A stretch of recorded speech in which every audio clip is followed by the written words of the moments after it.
There is a moment preserved in the chronicles of 16th century Moscow when a Tsar knelt before the people he had terrorized and wept, publicly, theatrically, and perhaps sincerely begging forgiveness for crimes he had ordered himself.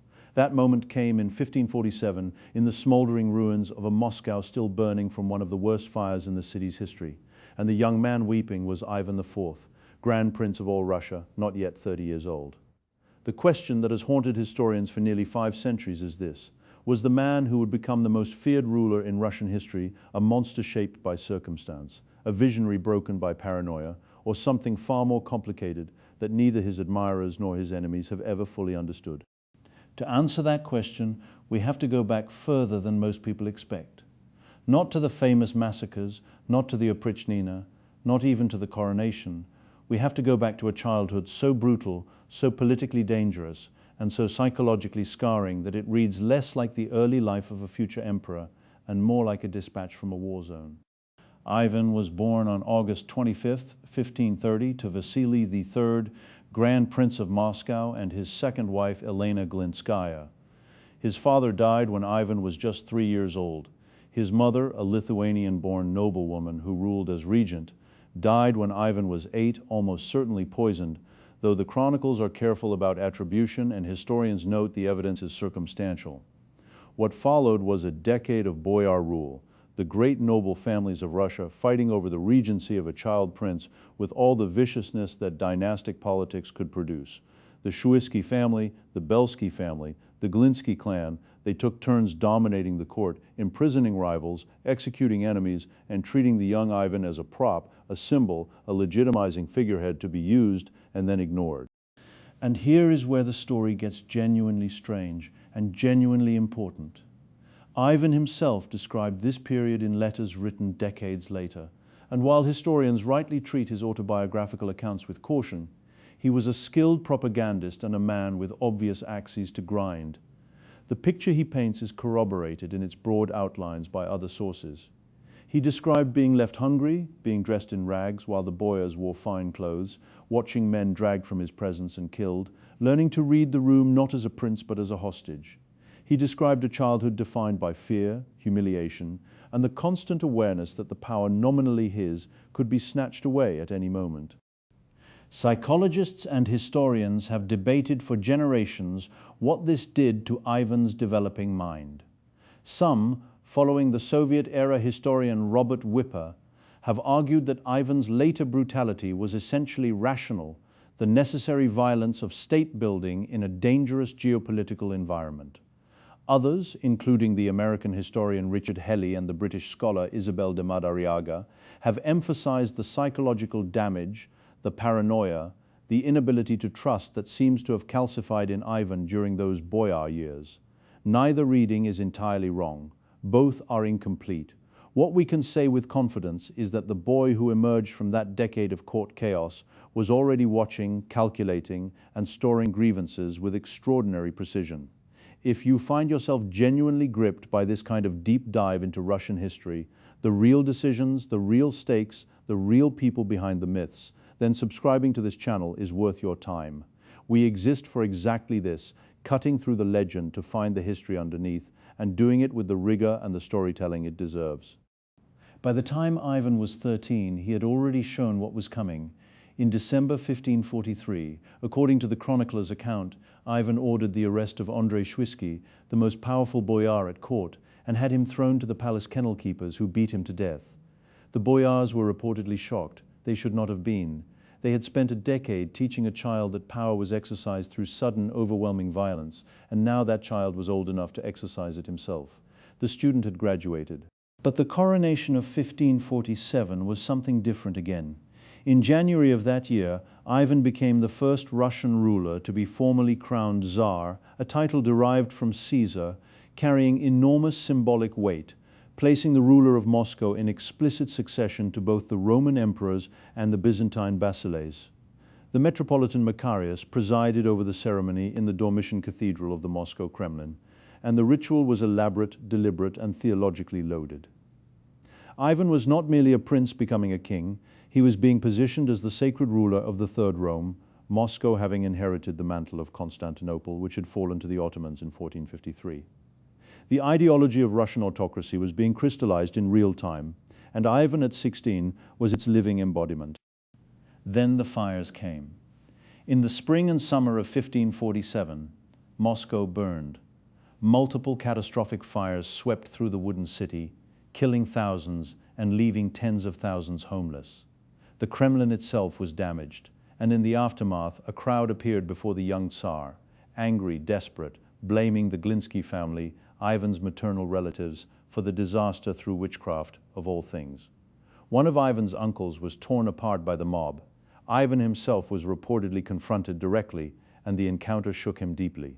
This is the moment, some historians argue, where the weeping, the public repentance, the theatrical self-abasement, this is where it begins.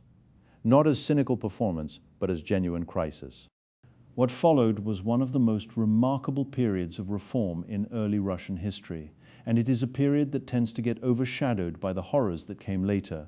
In the early 1550s, Ivan surrounded himself with a group of advisors that later came to be called the Chosen Council, the Izbranaya Rada, which included the military commander Andrei Kurbsky, the priest Sylvester, and the administrator Alexei Ardashev. Together they pushed through a remarkable set of reforms, the Sudebnik of 1550, a new law code that rationalized the legal system, the creation of the Zemsky Sobor, a consultative assembly of nobles, clergy, and later merchants, military reforms that created the Streltsy, a standing infantry force armed with firearms, and administrative changes that reduced the power of corrupt local governors. For roughly a decade, Muscovy was, by the standards of 16th century Europe, being governed with something approaching coherent statecraft. And here is the pattern interrupt that most popular accounts miss entirely. During this same reforming decade, Ivan was also conducting a sustained military campaign that reshaped the map of Eastern Europe and Central Asia permanently. In 1552, after a brutal siege, Russian forces captured Kazan, the capital of the Khanate of Kazan, a Tatar successor state of the Golden Horde that had dominated the Middle Volga for generations.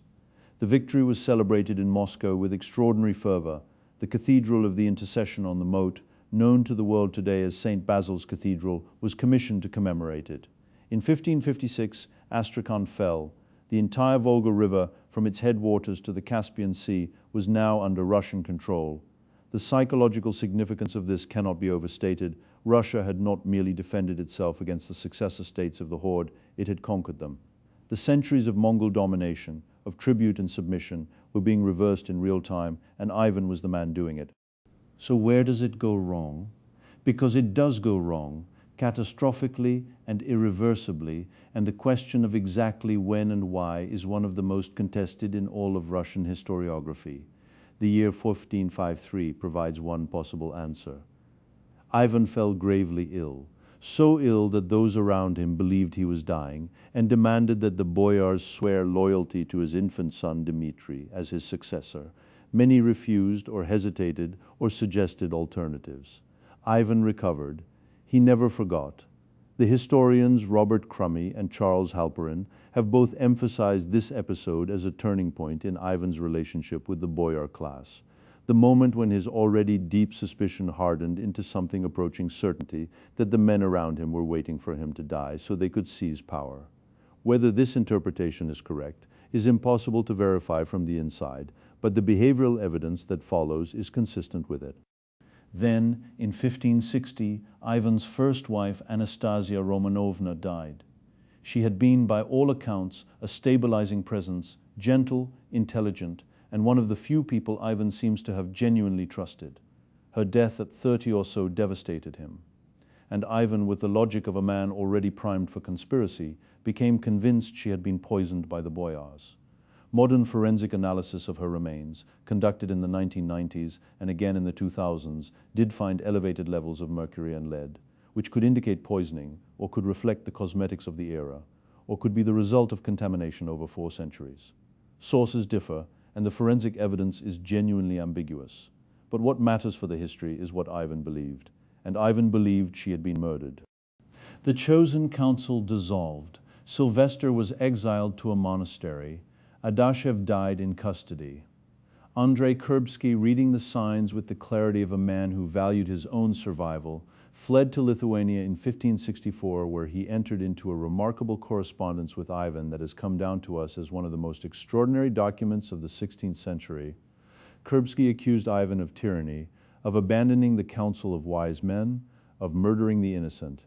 Ivan responded with letters of enormous length, ferocious intelligence, and towering self-justification, arguing that a Tsar's power was absolute and divinely ordained, that to question the Tsar was to question God, and that the boyars had always been traitors at heart. The letters are astonishing primary sources. They are also, historians caution, deeply unreliable as factual accounts. Both men were arguing a case, not recording history, and then came the Oprichnina. In January 1565, Ivan did something no Russian ruler had ever done before. He left Moscow. He traveled to the Alexandrov Sloboda, a fortified estate northeast of the capital, and from there he sent 2 letters back to the city. One, addressed to the Metropolitan and the Boyar Council, accused the boyars and church officials of treason and corruption. The other, addressed to the common people of Moscow, assured them that the Tsar bore them no ill will, only their rulers had betrayed him.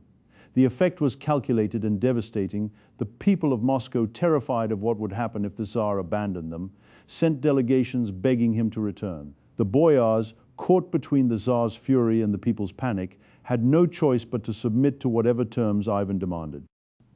What Ivan demanded was the Oprichnina. The word itself comes from the old Russian word for apart or separate. And what Ivan created was essentially a state within a state, a territory carved out of Russia proper, administered directly by the Tsar and policed by a new force of personal servants called the Oprichniki. These men, dressed in black, riding black horses, carrying the symbols of a dog's head and a broom to sniff out and sweep away treason, were given extraordinary powers. They could arrest, torture, and execute without the normal legal processes. They answered only to Ivan. And over the next 7 years, they unleashed a wave of violence across Russia that contemporaries struggled to describe and historians have struggled to fully quantify ever since. The numbers are genuinely uncertain. Estimates of those killed during the Oprichnina period range from a few thousand to tens of thousands. What is not uncertain is the character of the violence. It was targeted, theatrical, and designed to terrorize. Entire noble families were wiped out. Villages were burned. The ancient city of Novgorod, once a rival power center, once a republic with its own traditions of civic governance, was subjected in 1570 to a massacre that lasted weeks. Ivan arrived with his Oprichniki and proceeded to execute Novgorodians by the hundreds, possibly thousands, on suspicion of plotting to defect to Lithuania. The Archbishop Pimen was publicly humiliated. Bodies were thrown into the Volkhov River. The chronicles recorded. The foreign accounts from German merchants, from English diplomats who were present in Russia during this period, corroborate the scale of the destruction. This was not rumor. This was witnessed. Here is where the title itself becomes the historical puzzle. The Russian word used for Ivan Grozny does not translate cleanly as terrible in the modern English sense of awful or horrifying. The word carries connotations of awe-inspiring, formidable, fearsome, the kind of terror that a thunderstorm inspires, or a great army, or a force of nature. In medieval Russian, Grozny was not necessarily an insult. It was, in some contexts, almost a compliment, the quality of a ruler so powerful that his enemies trembled. The 16th century chroniclers who applied it to Ivan were not necessarily condemning him. They were describing the quality of his power. This is the translation problem that has distorted Western understanding of Ivan for centuries. When the epithet was rendered into English as the terrible, it carried the full weight of Victorian moral judgment. This was a monster, a byword for cruelty, a cautionary tale. But in the Russian tradition, the picture has always been more complicated. Ivan was terrible in the way that a storm is terrible. He was also in the Russian folk memory preserved in Baileni, and later in the nationalist historiography of the 19th century, a great state builder, the man who broke the power of the treacherous boyars and extended Russia's reach from the Baltic to the Caspian. Stalin notoriously admired him. The Soviet filmmaker Sergei Eisenstein made 2 films about him in the 1940s, the first celebrating Ivan's state-building genius, the second, which Stalin suppressed, beginning to probe the darker, more paranoid dimensions of his rule. The Livonian War, which Ivan launched in 1558 in a bid to gain access to the Baltic Sea and open Russia to Western trade and influence, provides the final catastrophic context for understanding what the Oprichnina actually did to Russia.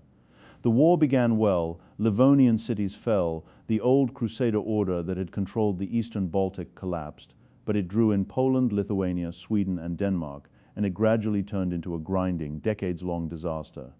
By the time it ended in 1583, Russia had gained nothing and lost significant territory.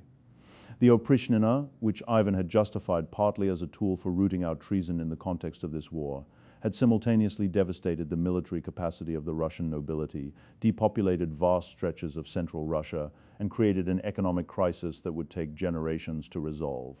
The Oprichnina was abolished in 1572. Ivan himself banned the word, but the damage it had done to Russian society was irreversible. And then there's the death of Ivan's son. In November 1581, in a fit of rage, the sources agree on this, though the exact details vary, Ivan struck his son and heir, Tsarevich Ivan Ivanovich, with his iron-tipped staff. The blow was to the head. The young man died 4 days later. The famous painting by Ilya Repin, created 3 centuries later in 1885, shows the Tsar cradling his dying son with an expression of absolute horror. And while the painting is art, not history, it captures something that the chronicles themselves suggest, that Ivan was devastated, that he understood immediately what he had done, that he spent the remaining years of his life in a kind of oscillating madness, alternating between violent rages and prostrate penitence, filling the synodika, the memorial books of the Orthodox monasteries, with the names of those he had killed, paying for prayers to be said for their souls. The question of Ivan's mental state has generated an enormous secondary literature. 19th century Russian historians like Nikolai Karamzin portrayed him as a great ruler corrupted by power and sycophancy into a tyrant. Sergei Solovyov saw him as a tragic figure caught between the demands of state building and his own psychological fragility. Soviet historians, as noted, tended to emphasize his progressive role in centralizing the Russian state against feudal reaction. Post-Soviet scholarship, drawing on new archival work and comparative European history, has tended toward a more nuanced view. Ivan was operating within recognizable 16th century European patterns of royal violence and state terror. His contemporaries Henry VIII of England and Philip II of Spain were not exactly gentle, but the scale and irrationality of the Oprichnina exceeded what could be explained by political calculation alone. There is also the religious dimension, which tends to get underplayed in secular accounts. Ivan was genuinely, deeply, and in some ways obsessively religious. He knew the liturgy by heart. He composed church music. He spent hours in prayer. He wore the habit of a monk at certain points in his life. And he understood his own violence through a theological lens, as punishment, as purification, as the terrible but necessary work of God's anointed instrument on earth. This was not hypocrisy, or at least not straightforward hypocrisy. It was a coherent, if terrifying, worldview in which the Tsar's absolute power was inseparable from his sacred duty, and in which the destruction of traitors was as much a religious act as the building of cathedrals. The Oprichniki themselves were organized with quasi-monastic rituals. Ivan played the abbot. The violence had liturgical structure. Ivan died on March 18, 1584, reportedly while setting up a chess game. He was 53 years old. He left behind a Russia that was simultaneously larger, more powerful, and more deeply damaged than the one he had inherited. The time of troubles that followed within 2 decades of his death, a period of dynastic collapse, foreign invasion, famine, and civil war that nearly destroyed the Russian state entirely, was not caused solely by Ivan's reign, but the institutional damage of the Oprichnina, the depopulation of central Russia, and the destruction of the old noble families, all contributed to the fragility that made the troubles possible. The man who succeeded him, his surviving son Fyodor, was by all accounts gentle, pious, and intellectually limited, a stark contrast to his father, and perhaps not entirely by accident. The real power passed to Boris Godunov, Fyodor's brother-in-law, who would eventually become Tsar himself, and whose reign would end in catastrophe. The chain of consequences from Ivan's decisions ran forward through Russian history for generations, shaping the autocratic tradition, the relationship between the state and the nobility, the role of terror as a tool of governance, and the deep cultural ambivalence about strong rulers that persists in Russian thought to this day. What the word Grozny ultimately captures is not simply cruelty and not simply greatness. It captures something about the nature of power itself. Power that inspires awe and terror simultaneously, power that builds and destroys with equal force, power that demands submission not just through law or tradition, but through the visceral physical fear of what happens to those who resist. Ivan did not invent Russian autocracy, but he gave it a shape, a vocabulary, and a precedent that would echo through the centuries, through Peter the Great, through Catherine, through the Romanov dynasty, through Stalin, who kept a portrait of Ivan in his office and reportedly saw in him a kindred spirit. Whether that kinship was real or projected is a question historians continue to debate. The epithet stuck, not because it was the most accurate translation of Grozny, not because it captured the full complexity of the man, but because it captured something true about the experience of living under his rule. The experience of a Russia where the Tsar's favor could make you and his fury could unmake you in an instant, where the line between justice and massacre was drawn by the mood of one man in the Kremlin, and where the prayers said for the dead in the monasteries could never quite keep pace with the speed at which new names were added to the list. That is the history underneath the legend. That is what the sources, read carefully and honestly, actually show us, and it is considerably more disturbing and considerably more interesting than the myth.